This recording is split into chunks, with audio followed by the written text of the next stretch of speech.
All this month, if you've been watching C-SPAN, we've introduced you to our StudentCam prize winners, some of the third place winners, including one in just a moment. And we also want to let you know you can watch all of the entries at studentcam.org. But here's the latest as we continue to show you some of the winners of nearly 1,000 entries here at C-SPAN.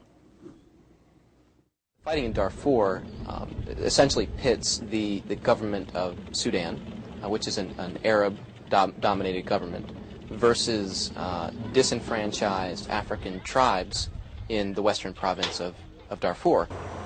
I'm a Sudanese. I'm involved because I was a victim. I survived the genocide that took place in southern Sudan. My friend was killed before my own eyes, but I didn't survive being taken to the slavery. Far too often, Sudanese President Omar al-Bashir has played one country off against another, whether in failing to disarm the Janjaweed or in blocking deployment of the 20,000 United Nations peacekeepers. And the China-Sudan connection is made for good reason. China is Sudan's top trading partner and one of its top weapons providers. If anyone in the world community has leverage on the Sudanese government, it is China. Joining us today is Chris Else, a third prize winner from Fairfield, California. Congratulations, Chris. Thank you. How familiar were you with the conflict in Darfur before you began this project? I was a little bit familiar about it because I did a little bit in my history class at school. So I think I had a little idea what it was about from my history teacher. And why is this the most urgent issue for President Obama to address? So I think he should focus on what's going on over there, about all the stuff they was doing and how maybe he could find a way to stop it, because they're kind of still trying to find a way to stop what's going on. But I think maybe he should know what's going on over there, so maybe he could address what's going on and maybe hopefully try to stop it. And how did you conduct research for this documentary? The research I did, I went online to Wikipedia. I got some information off of there. What are some common misconceptions about Africa or the crisis in Darfur?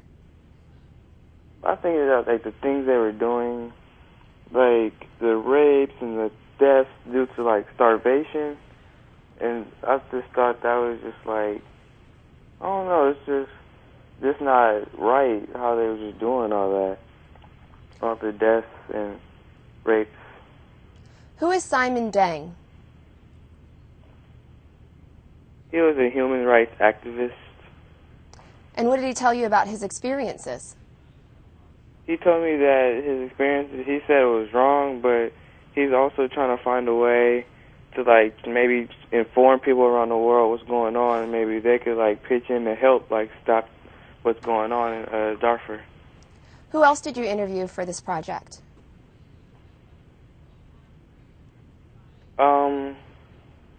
I interviewed, it was Simon.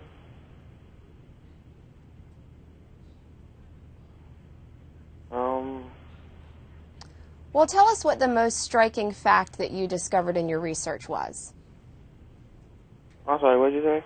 What was the most striking fact that you discovered in your research? The striking fact? Yes.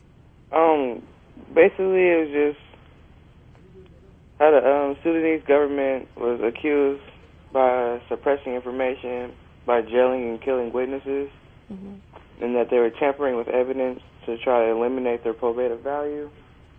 That was just a big thing for me. Congratulations again, Chris, and thank you. Thank you. You can watch Christopher Else's video and the other StudentCam 2009 winning videos at www.studentcam.org.